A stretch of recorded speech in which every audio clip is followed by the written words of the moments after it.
I 110%ed Cult of the Lamb. To do this, I had to guide my lamb through the lands of the old faith, push my political agendas onto others, resurrect an OD'd mushroom, and defeat literal gods. And yes, for anyone familiar with the game, I even drove myself near insanity by completing every single purgatory. But before we get into all that, let's start at the beginning. The game opens up with me, a sad little lamb, walking to my own execution. I try to walk around a little bit, but the creepy bishop with knives all bump me back towards the long hallway. As I walk down the hallway, it plays some eerie tunes, and I eventually spot more bishops and a giant pig with an axe, who's surely waiting to turn me into lamb chops. As I approach the star on the ground, I'm met by 4 big, ugly-looking monsters. Once I kneel to sacrifice myself, they begin to speak. Apparently, I'm the last lamb to the slaughter, so to speak. They have hunted down every last one until it's just little old me. Pig guy then walks over and gets ready to cut off my head. Just as the blade touches my neck, though, I'm brought to a new realm. Is this what heaven looks like? I walk up towards a being held down by chains and begin to speak. This is the one who waits. So he's saying I'm gonna have to sell him my soul just to be reborn again and start a cult in his name? Absolutely I will. He hands me his red crown and commands me to return to the world of the living to strike fear into his enemies. This lands me my first achievement, deal with the devil. Are we sure this is the guy who we should be putting our trust into? He gave us a cool hat. He sends me back to where I had been sacrificed, and we are introduced to the combat controls. Space to dodge, click to attack, pretty straightforward. I use my newfound strength to decimate the followers that were waiting for me. I kill the last of the enemies and move on to the next area. Upon entering, I am met by Rato, who is essentially the master Oogway of this universe. He acts as our guide to teach us the ropes of leading a cult. I keep going and encounter these green slug-like enemies.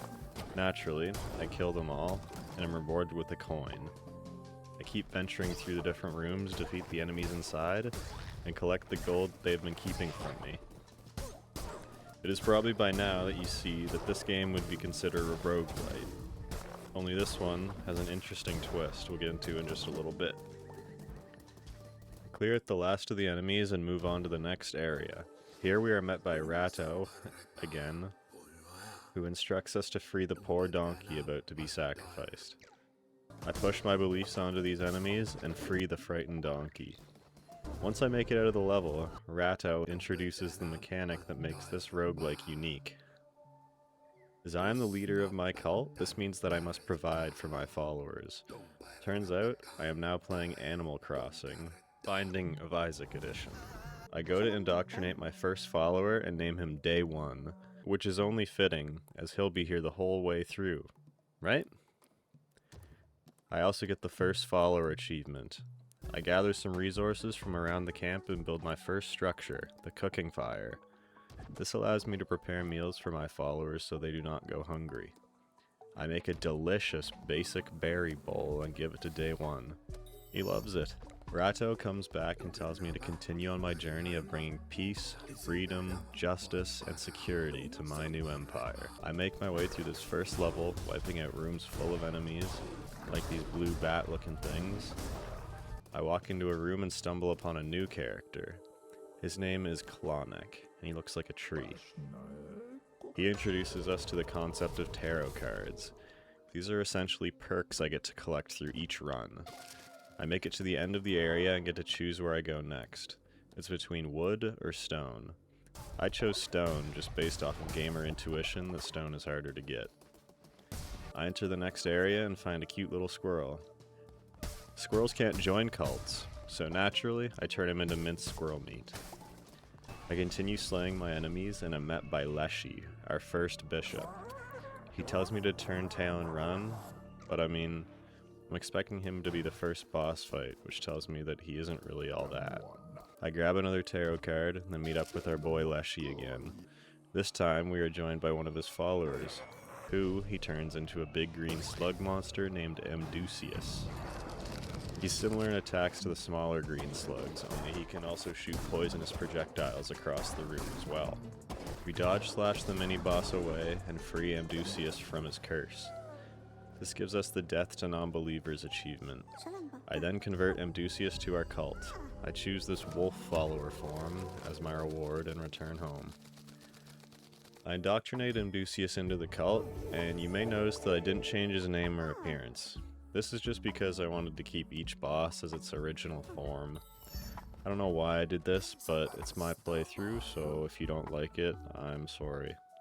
I learned 2 new things.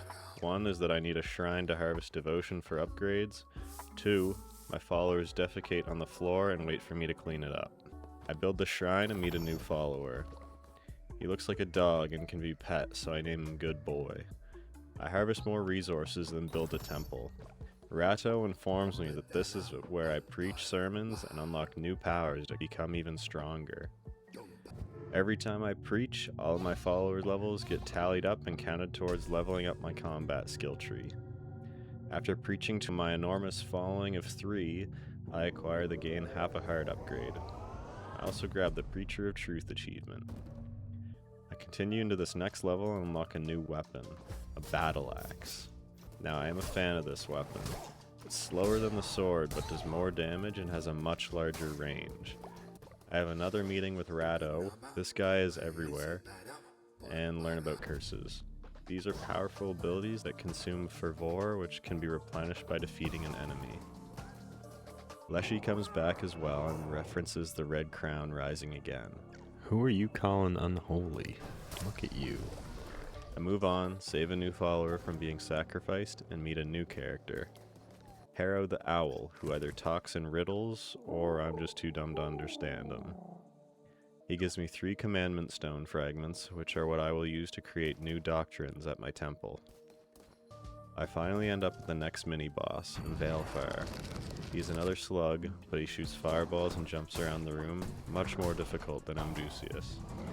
I slice him up, freeing him from his monstrous form and convert him to my cult.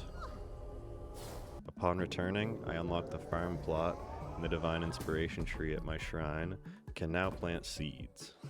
I introduce Rudolph and Veilfire to the cult and get the Flock Grows achievement. I also unlock sleeping bags as I thought maybe my followers didn't want to sleep in the dirt. I preach another sermon. Dear viewer, if you are still watching and enjoy the content, you should join my cult by hitting that subscribe button. And unlocked Bane weapons which poison enemies.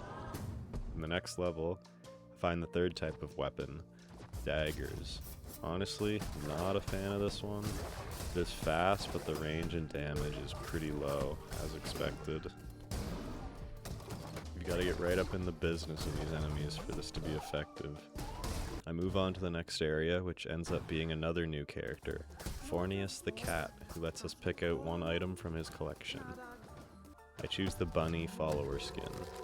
I then save a hedgehog, find a money tree surrounded by gold, who by the way, does not like it if you try to sell him back the stolen gold, and make it to the boss.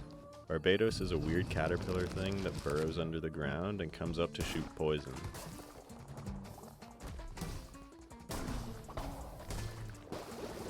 I beat him, and also unlock the chicken form. We finally get to speak to the one who waits again, and he warns us to not become slaves to our followers. Sounds like a sacrifice is in order. I bring in Mr. Cox and Clash into the cult and unlock the farming station, which lets followers plant crops for me. Finally, Day 1 finds me and tells me to name the cult. From here on out, the cult will go by the name of Why We Clash, because this is why we clash. I gather up enough wood and then perform the bonfire ritual. This lands us the Crosser of Thresholds achievement. I also spend my commandment stones on a new doctrine. We unlock the feasting ritual, which fully refills my followers' hunger. This one is very useful, because oh my goodness, do my followers like to eat. Like I swear they are just always hungry. They're never satisfied. Ratto comes back and tells us to meet him at his house to learn more about the Red Crown. Sweet, I unlocked a new place to travel. After upgrading my cult to level 2, I head to Ratto's to learn of some great new powers. Just when I thought this game couldn't get any better, Ratto introduces us to the unstoppable powers of gambling. One can only lose 100% of what one has, but can gain an infinite amount through this newfound power. This game is called Knucklebones. It's a game of dice where you have to place each rolled die in one of your 3 columns to score points. Every time you get a duplicate die and place it in the same column, it multiplies for more points. The catch is that if your opponent places a die of the same value in the opposite column from yours, you lose those dice in that column. I lost the first round, but I played him again once I got the hang of things and beat him, getting the Game of Chance achievement. He then lets us play for gold. I make a few max bets of 10 coins and win the rest of Ratto's retirement fund. This little minigame is actually quite fun. Gambling is great. You watching this right now? Go try it. Everyone go give gambling a try today. I move into the next level and am met by Leshy. This guy is obsessed with me. He tells us that this time he will be the one waiting for us in his temple. Making our way through the level, we gain a new follower, grab some berries, and meet a new character, the fisherman. He tells us he is busy, but to stop by Pilgrim's Passage for the best fishing spots. I keep going, meet Kudai, Fonek's sketchy cousin, and make it to Leshy's temple. Leshy's followers lay down their lives to transform him into a monstrous worm.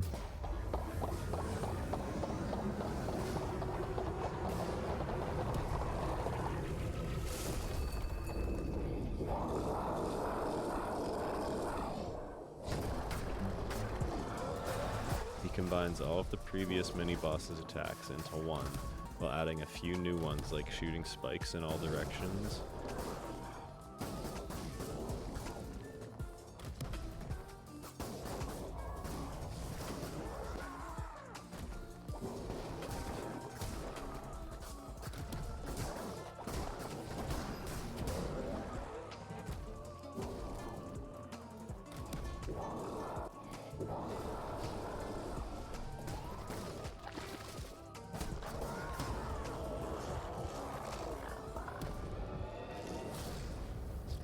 After stabbing him too many times with my teensy little dagger, Leshy falls and I rip out his heart.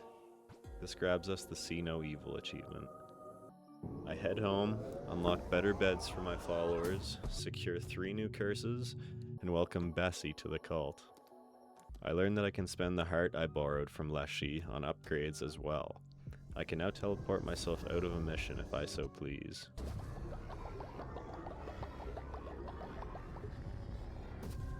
Next, I go meet the fisherman at Pilgrim's Passage. I will say, I really like this guy's design. He's literally a fish man, a fish pretending to be human using his fin as a nose. He teaches us how to fish and gives us a quest. If we can fish up 4 of his required fish, he will reward us. I managed to fish up 3 of the required fish for him, and he gives us 3 pieces of talisman. I then walk into the lighthouse and am met with this funny little guy. He is distraught as their leader has not returned in some time to fix the lighthouse. I go back outside, gather up some wood, and fix the lighthouse for them, gaining the Bringer of Light achievement. They are so amazed that they end up joining our cult. I can now collect devotion from them as well. This also unlocks some shops outside where I can buy new tarot cards or decorations. I spend the next little bit replaying some of the previous levels. Now that Leshy has been defeated, the area serves as a normal roguelike, where you can play through the randomly generated dungeons to continue getting rewards. I gain more devotion, earn an extended fervor mag, and declare the belief in sacrifice doctrine. Now I can sacrifice my followers for my own personal gain, and they love it. I return to Darkwood once more and learn that there is a new boss for me to fight who has stepped up since Leshy's fall. This is Witness Agaris.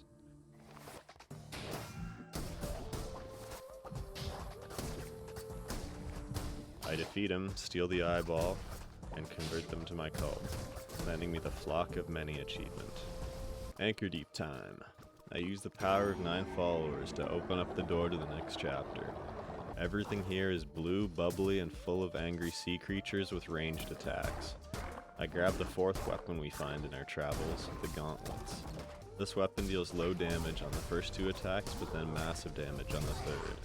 I don't like these very much. I I'd rather do a lot of damage on every attack rather than only on the third one. You also may notice I decided to switch to a controller, as this is most definitely meant to be played on one, just as the game recommended to me. I run into this new follower enemy, the Necromancer. He summons other followers from the earth to attack me. I then have my first encounter with the Bishop Calamar. Apparently, he's the Bishop of Sickness, as he takes one of my followers and gives them the flu right before sending them back to camp. I make my way through the end of this level to fight Celios. He's a floating octopus enemy that blasts his way around the room, summoning small versions of himself like we had seen before. Upon his defeat, we unlock the wonderful vegetable that is cauliflower. I unlock necromantic weapons and declare the faithful trait doctrine. This causes my followers to generate devotion 15% faster. They then build me the tabernacle, no idea if I'm saying that right, which they can fill with devotion even while they are working. I also unwillingly get the first death achievement, as one of my followers decided to kill the other for fun. Moving into the next level, we meet two new characters. One of them is K-Mac, Keeper of Relics. Relics are abilities you can activate throughout your run with different cooldowns depending on their power level. The next one is Clunko and Bop. Turns out these dudes are friends of Ratto and want us to visit to play them in Knucklebones. In the next few rooms, I come across these exploding squid enemies. You can hit them towards things and they go boom. Very useful for taking out other enemies, but sometimes they will set off chain reactions. Next mini-boss is Harborim. This boss fight is chaos. He shoots fireballs everywhere, spawns explosive enemies, and just when you get close enough to swing on him, he teleports away, spawning in more enemies. This is unfortunately the first boss I die to. Go back home, grab some upgrades, and make an outhouse in hopes that my followers will stop pooping on the floor.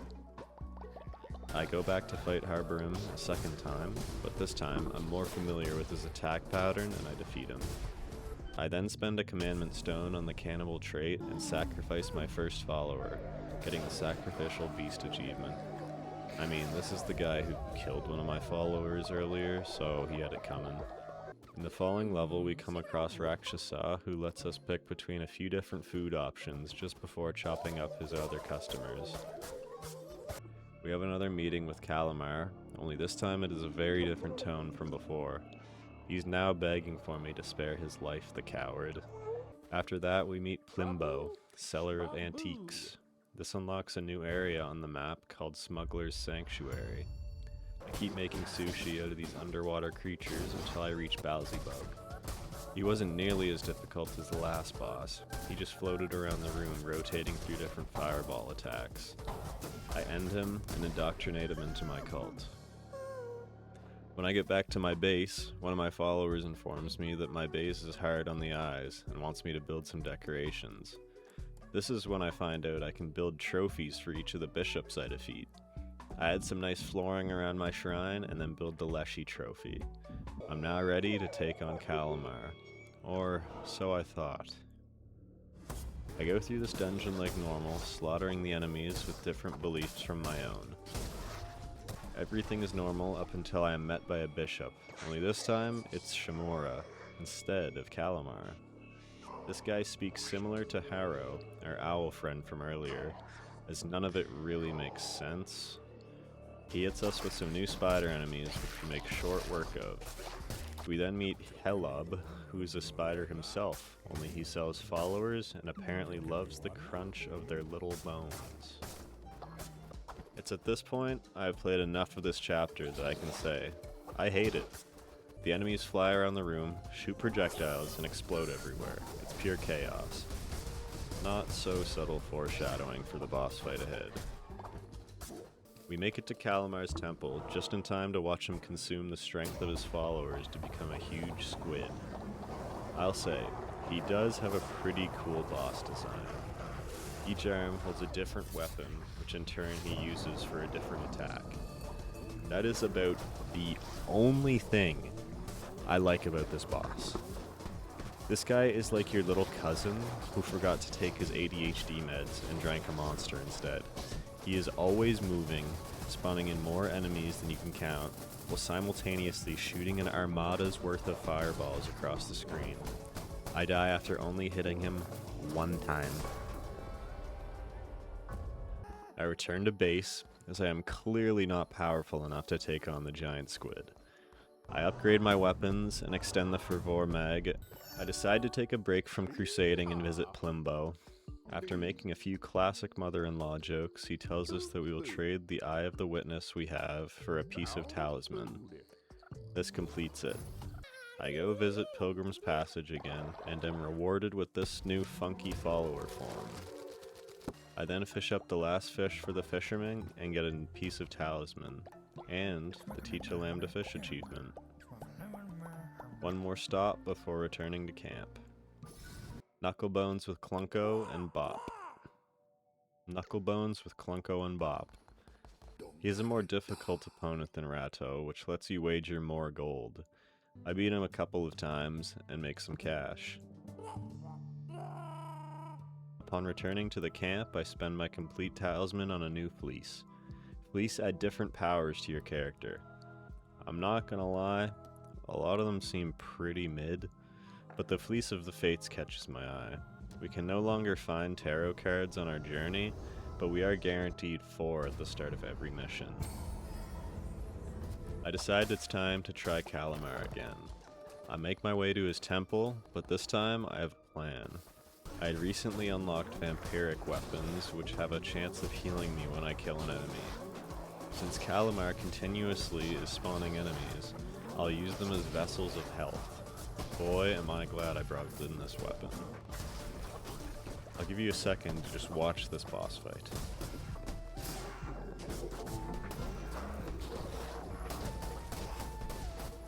Yeah, absolutely insane going from Leshy to this guy.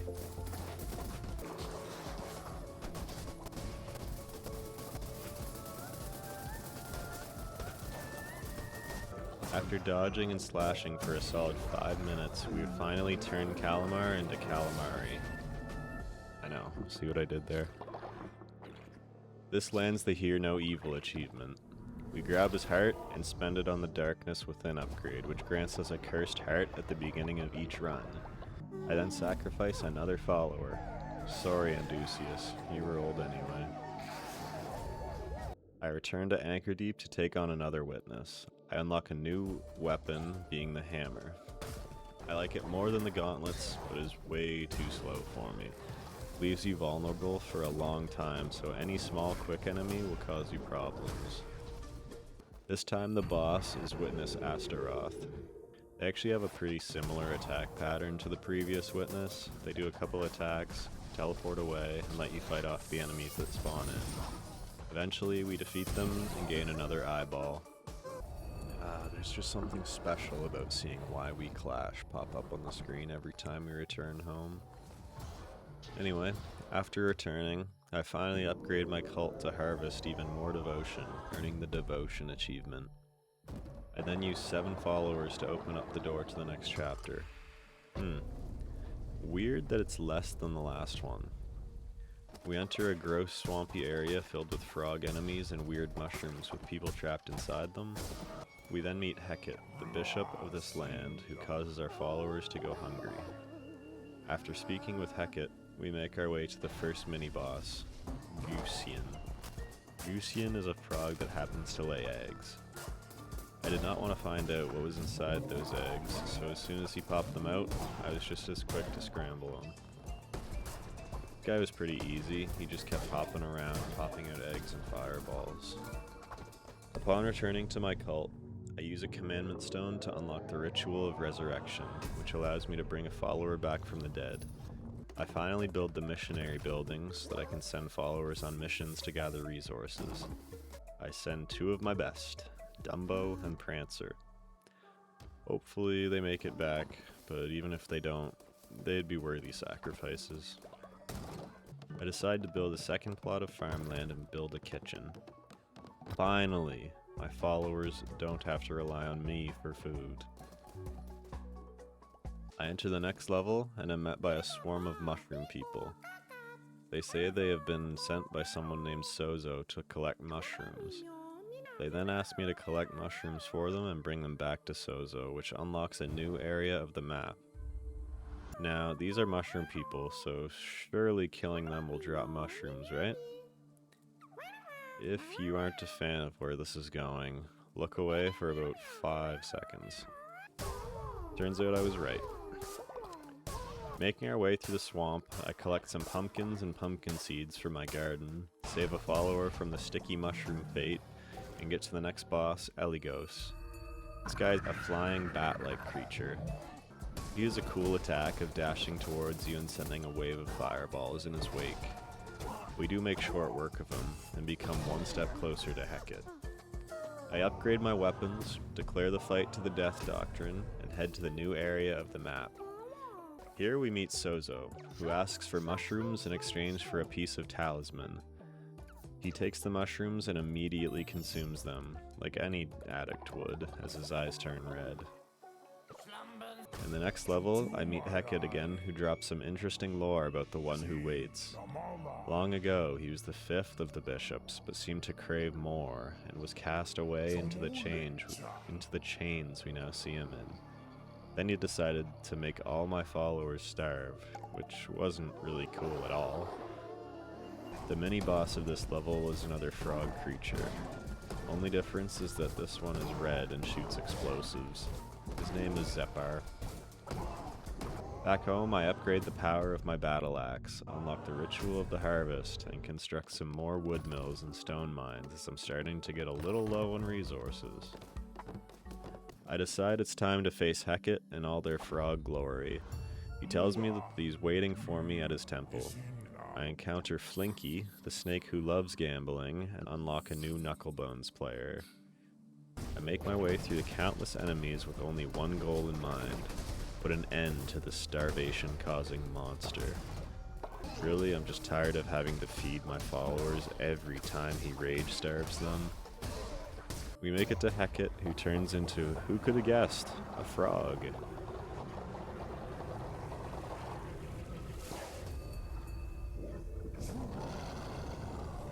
After Calamar, this guy was a breeze. As long as you avoided getting crushed by his giant frog belly, you were fine.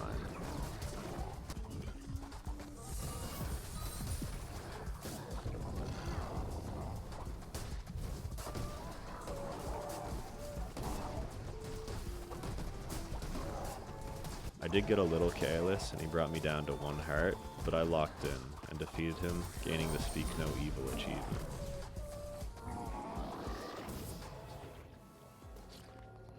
After Hecate's defeat, I speak to the one who waits. They are pleased with my crusade thus far.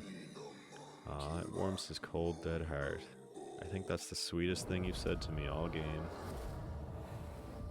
I spend Hecate's heart on the ability to receive a heart depending on what food I eat during a mission. I also sacrifice Doodle. This time it was his idea, not mine. Suddenly my crown lifts from my head and snakes start dancing around the room.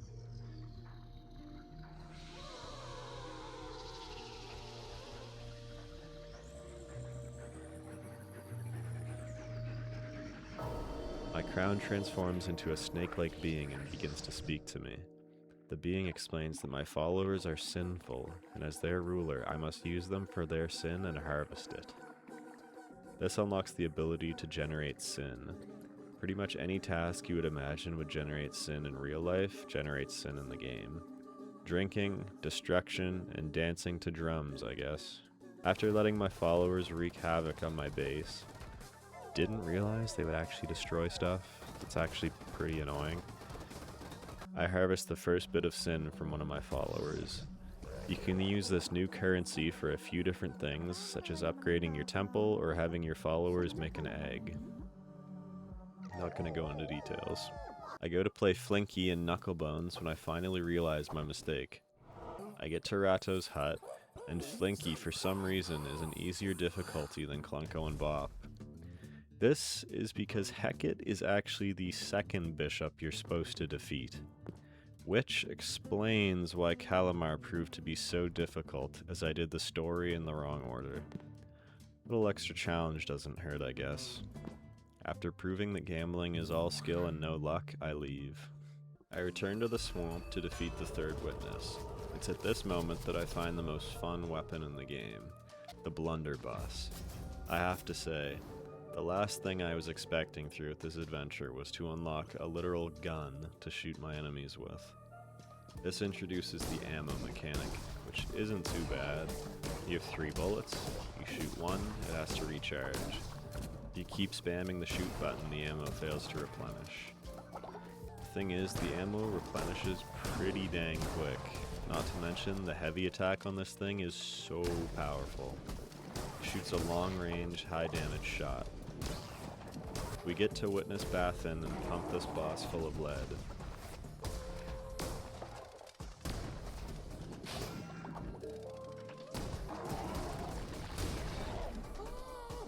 I return home as I am in much need of some ritualistic activities. I first bring Day One back from the dead, only he looks a little weird. I then choose this poor little guy to take on all of the sin of my followers. Turns out, Day One is now a zombie, but luckily I can put him back to normal at the healing bay. I do a few more side quests like speaking with Sozo and returning the eye to Plimbo. This gives me another complete talisman. I spend it on the golden fleece, which increases my damage after each kill but resets after I take damage, which is double. It's then that I lay my eyes on something I never knew I so desperately needed until now, the cowboy fleece. This fleece lets you start every run with a blunderbuss. Unfortunately for me, it costs 10 sin, and I have 0. Time to start saving up. After building a statue of Sozo at my base, I completed his final quest and he becomes a part of my cult. I am now ready to enter the domain of the final bishop, Shamura. This place gives me the creeps. Dark caves riddled with spiders and bugs. I work my way through the rooms, squashing every bug I see. We finally meet another side character named Bareth. Hey, look at that, we get a bot mention. This dude sells clothes for your followers and unlocks the tailor tent for our camp. We grab the scholar shirt so that our followers can look like they go to a private school in the 80s. We keep trekking through the dungeon and have our second encounter with Shamura. He drops some lore about the one who waits. He was the fifth bishop of the Old Faith. Our brother, the one who waits. Back then, he was known by the name Narinder, but as millennia wore on, he grew discontent with his role. He began to question. He was gluttonous in his ambition, and in my imprudence, I loved him. For it, I lost my mind. For it, he lost his freedom. Can you fathom such betrayal, Lamb? Of your own turned against you? Would you like to find out? After having me reconsider my entire in-game existence, he manages to make things worse. Summons my follower Dancer and turns him against me, forcing me to end his life. Oh. I'm sorry, Dancer, I didn't want it to end like this. I move on to the big spider boss and slice it to pieces. Moving into the next level, we stumble upon a rotten-looking tree with gold signs. After examining the tree, we unlock the final location on the map, Midas's Cave, and collect the Leader of the Crusade achievement. Along the way, we meet this new centipede enemy. It turns out they're pretty weak. They just move around the room but don't attack you. I make it to the boss, and it's just a bigger version of the centipede enemy.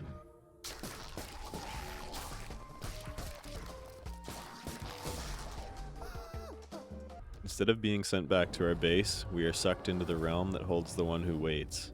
Only this time, he isn't there. We meet this mysterious two-eyed entity who claims that our crusade is causing the world to warp. Not only that, they seem to think that we are some new idol brought into the world, and not just a slave to the Red Crown. He disappears and I am sent back to camp. Between that meeting with this new entity and what Shamura had been telling us about the one who waits, I'm starting to think that maybe I can become more than just a puppet doing my master's bidding. I then go to visit Midas's cave. Midas is this strange little star-shaped guy who gives off nothing but no good vibes. His cave is filled with gold and what appears to be other beings frozen in golden stasis for all of time. All of the services he offers are very expensive, mostly costing entire gold bars as payment. After deciding to leave Midas's madhouse, I moved into the 3rd level. In the beginning, I meet a worm named Shroomy. He ends up being the final opponent in Knucklebones and invites us to play. As the level goes on, I have another meeting with Shimura, and he pits 2 of my followers against me this time. Only after dropping some more thought-provoking bombs on me, of course. Have you thought of what awaits you once your task is completed? What is to become of you? The lamb is, after all, the sacrificial beast, bred to slaughter.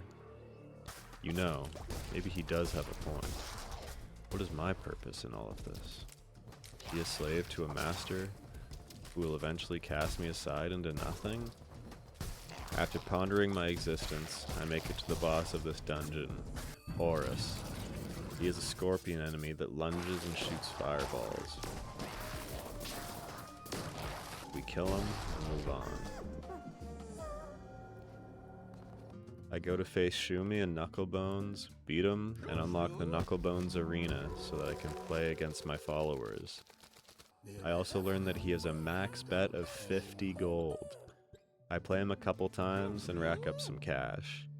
I head back home and finally have enough sin for the cowboy fleece, which guarantees the blunderbuss as my weapon in every run.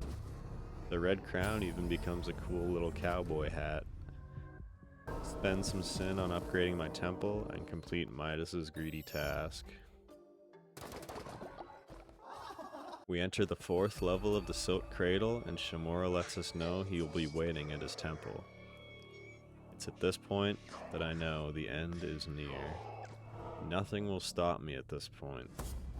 I slash, dodge, and blast my way through enemy after enemy. Finally, I make it to Shimura. If you have arachnophobia, probably look away now. The arena is filled with spider webs, and Shimura becomes a humongous spider himself. His attack patterns I actually find to be easier than Calamar, even though he is the final bishop. He jumps and swings at you and then blasts some bombs around the room. But his attacks don't differ from that too much. I patiently wait to get a shot in every time he lands to swing on us. Eventually, we destroy him, earning the Think No Evil achievement. After defeating Shimura, I am met by the One Who Waits.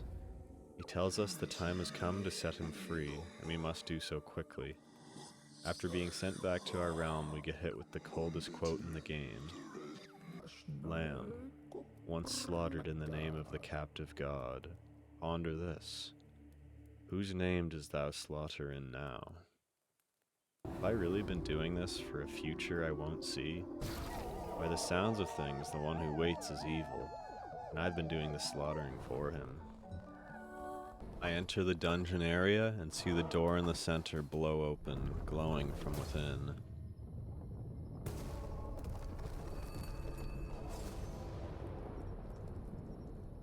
I enter an area called the Gateway, which opens to a ritual platform requiring 20 of my followers.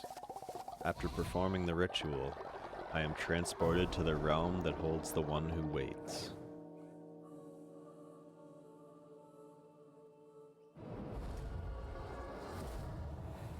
I pick my weapons and begin my approach to my master.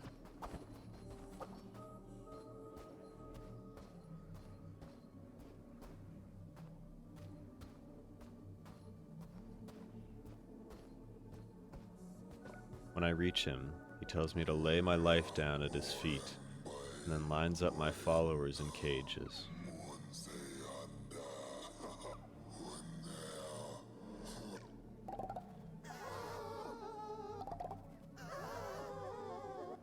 Now, why would you do that?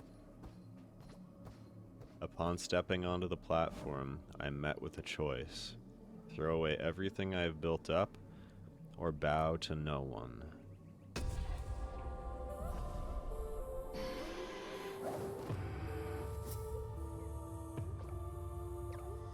Oh, you have betrayed me, lamb.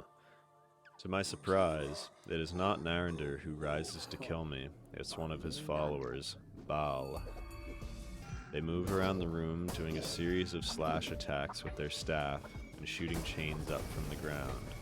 After defeating them, Aim is the next one to fight.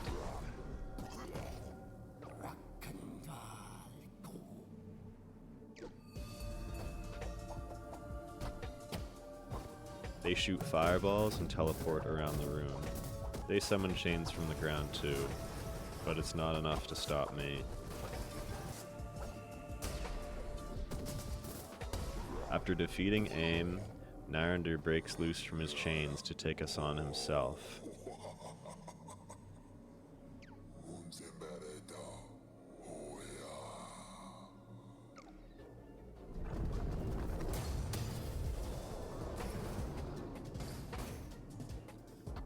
Why he didn't do that this whole time, I have no idea. This guy has about 10 different fireball attacks that he cycles through, and when he isn't, he's chasing you through the arena with chains.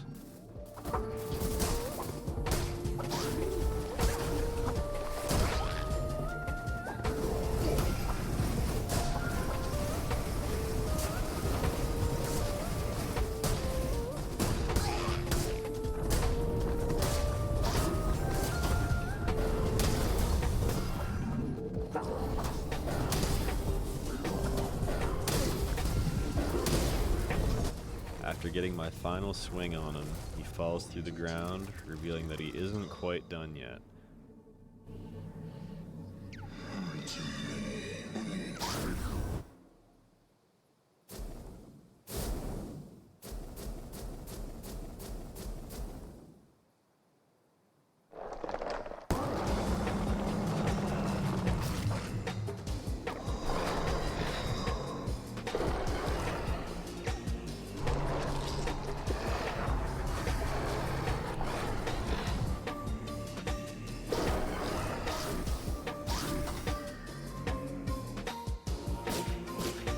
I'm now tasked with destroying his eyes as they float around the room and burrow underground.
destroy the last eye, and I'm brought down to half a heart. Luckily, Narender is also on his deathbed. I roll up to him and land the final hit, collecting the Do No Evil achievement. Instead of dying like the rest of the bishops, he transforms into a tiny version of himself. He gives me the choice of either killing him where he stands or sparing his life to serve me forever. I choose to spare his life, as I think it would be very ironic to force him to worship me after all we've gone through.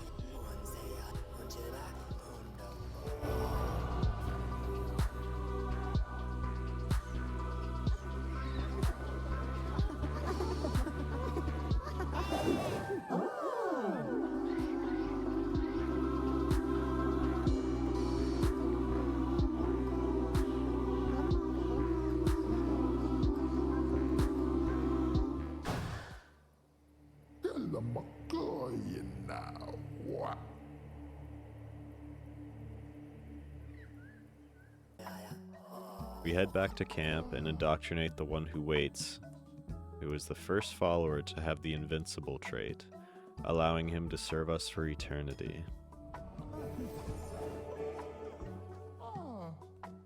Now, you might be thinking, main story is over. All that's left is to grab a few more achievements. You wouldn't be wrong for that either, because I thought the same thing. After defeating Narender, we return to camp, convert him to become one of our followers so they can spend his entire immortal life worshipping us. I also unlock my last doctrine, which gives the gospel achievement. When we head back to the level selection area, however, things are a little different. For one, that weird entity we met earlier has appeared and would like to chat. Essentially, they tell us that we have to play through the entire game again, but this time, it's on hard mode. They also let us name them, and what else would we name them but Hog Rider? This is why we clash after all. They also unlock a new mode called Purgatory. You get to play it once a day to collect God Tears, which lets you spin Hog Rider's Wheel of Fortune. This mode is a lot of fun. You choose whatever fleece you want and fight your way through a series of dungeons. There's also a boss gauntlet side of this, and each fleece has 6 levels that increase in difficulty for you to complete. Before beginning my journey to beat the game again, I gather up a few achievements, like cooking a follower meat meal, having 666 gold coins, and completing my first row in Purgatory. Now, I realize you probably don't want to watch me beat the game for a second time, so I'll just jump through each boss fight and a few cool perks from this time around. Each boss has a slightly different look this time. Clearly, they have suffered some sort of injury from the last time we faced them. They also now become our follower after defeating them. I think Leshy is my favorite. He even gets a cute little flower. After indoctrinating each boss, they give us a quest to find something they lost. Leshy being his eyes, Kalamar his ears, Heket his throat, and Shamora her skull. After finding each one, I was rewarded with them becoming new relics for me to find on crusades. After completing every one of these quests, Narender gives me his claw, securing the Relics of the Old Faith achievement for collecting every relic in the game. Throughout this journey, there were a series of side quests with certain characters you might remember. Narender's 2 henchmen, Aim and Baal, could become followers if you sacrificed a follower wearing a specific necklace. By bringing them on a mission and returning them to their mother, who somehow is Fornius, we get the True Love Found achievement. Little side note, you don't get them back as followers. I really wish I didn't use 2 of my immortal necklaces on them. Next up is poor old Sozo. When you return to his domain, you find the poor guy OD'd on the floor. Don't do drugs, kids. By taking the mushroom from atop his head, you can plant it in your garden back at base. Once grown, a little mini Sozo pops out. He sends you on a long quest of finding his mushroom followers and bringing them back to the camp so he can eat them. He will just keep asking you to do this until you refuse. He then starts spouting hearsay about our cult, so we put him in jail. Once he is re-educated, he becomes Dr. Sozonius, the intelligent version of Sozo before he went on a crazy trip. Midas starts popping up during the second playthrough and steals some of your gold every time he does. By the third time, we finally catch him and beat the pants off this little star-shaped scoundrel, earning the Shakedown achievement. By then, earning the final talisman piece from Midas and purchasing the final tarot cards from his shop, we are able to get the Transmute and Full Deck achievements. By now, all the story aspects of the game are done, and there are just a few achievements left to gather up. By playing through Purgatory levels, I defeat each bishop without taking damage to earn all 4 of their respective achievements. I unlock the mating tent, and start having my followers discover one another to earn the Propagate the Flock achievement. I eventually rack up enough sin and gold bars to fully upgrade the temple. Why we clash has never looked better. When traveling through dungeons, there are sometimes hidden rooms that will give you bits of lore towards the game. After collecting all 15 of these, we get Holder of History. There are many different follower skins, some being easier to get than others. By collecting enough fireflies from around the base, I unlocked the final follower skin I needed for the full flock achievement. It is a similar case for follower outfits.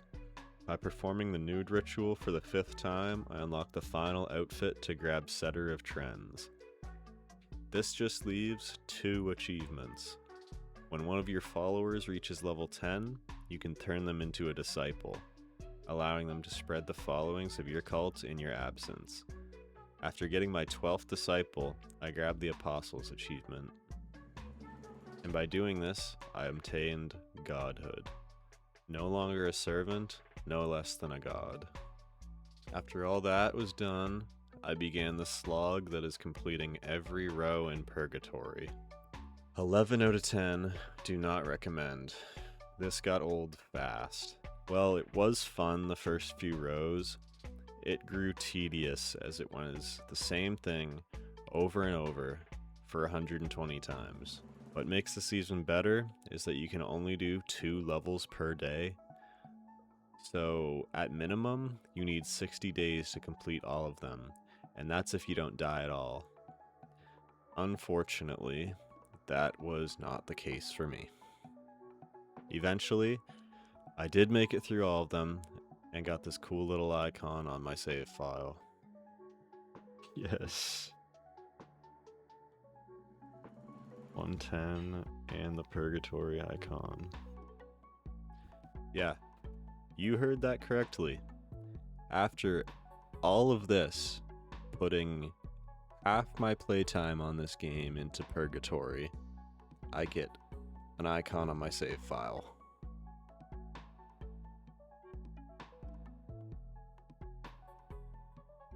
Well, that was my playthrough of Cult of the Lamb. What I have on screen right now is what my final base layout looked like upon 110%. Now, for my review of the game, I had way more fun playing this than I thought I would, to be honest. I've never really played that many roguelite style games, but this one feels like something special.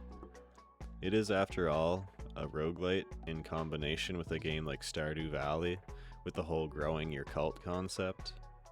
I can understand how some people may not like this side of the game, as you do have to consistently be checking up on your cult, making sure they're fed or in good health, or even staying on track with the work you assign them to.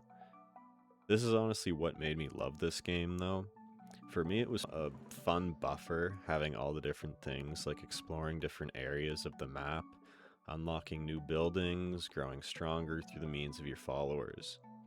Not to mention the characters and boss designs are really awesome in this game.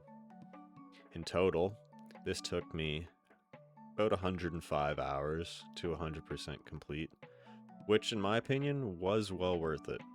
Except for one thing, I did do all the Purgatory stages. That is something I do not recommend for anyone wishing to complete this game. The later stages are just super time consuming, some taking up to a half hour, and realistically, the rewards aren't all that great. Your save profile goes from saying 99% to 110 after you complete Purgatory, and you get an icon.